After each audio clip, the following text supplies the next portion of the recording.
4 December রাত 8:18 বাংলা মোটরের ইনকিলাব cultural সেন্টারে আসেন শুটার ফয়সাল ও তার সহযোগী কবির। 6 মিনিটের সেই বৈঠকটি ছিল মূলত হাদির সঙ্গে সখ্যতা তৈরির পর্ব।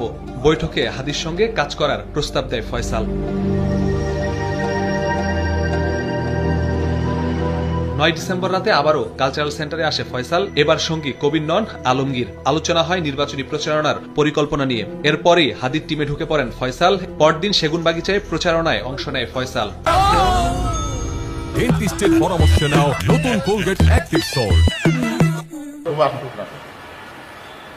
এরকম ভালো না করাটা মানুষের যতবারে অন্যায় করুক, জীবনে মন না করে বিদায়ী করার এটা ঠিক না। প্রচারণায় অংশ নেওয়ার পর হাদিকে হত্যার মিশনের ছক কষে নেন শুটার। এবার মিশন বাস্তবায়নে নরসিংদী, সাভার, মানিকগঞ্জ সহ বিভিন্ন জায়গায় রেকি করেন ফয়সাল। মিশন বাস্তবায়নে 11 ডিসেম্বর ওঠেন পশ্চিম আগারগাঁওয়ের বোনের বাসায়। হামলার দিন ভোরে উবারে করে যান হেমায়েতপুরের একটি রিসোর্টে।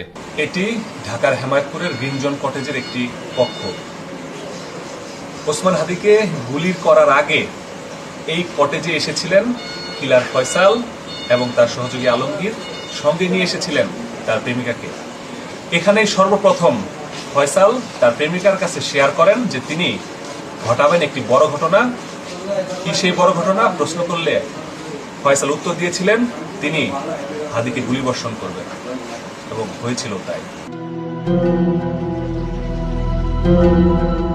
রিসোর্টের সিসিটিভি ক্যামেরায় দেখা যায় শুক্রবার ভোর 5:22 ফয়সাল ও আলমগীরের গাড়ি গ্রিন জোন রিসোর্টে প্রবেশ করে। সেখানে আগে থেকেই ছিলেন বান্ধবী মারিয়া ও তার বোন। আমাদেরকে গুলি করার আগ পর্যন্ত কোনো কিছুটা আমাদের গায়ে লাগে না। যতক্ষণ না পর্যন্ত বুকে বা মাথায় গুলি চলবে ততক্ষণ পর্যন্ত আমরা কোনো স্ট্রাগল মনে করি না, এবং এক্সট্রা কোনো সিকিউরিটি লাগবে না।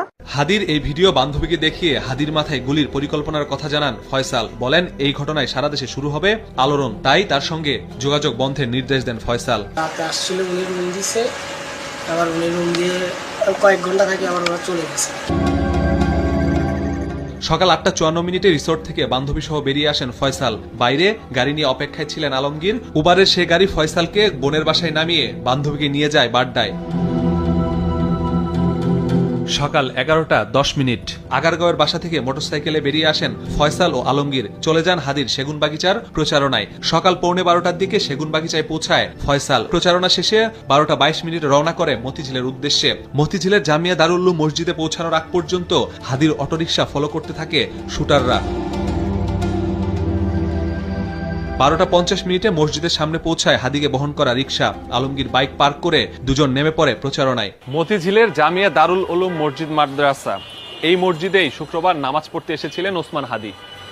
নামাজ শেষে এখানে প্রচারণা করার কথা, এবং সেই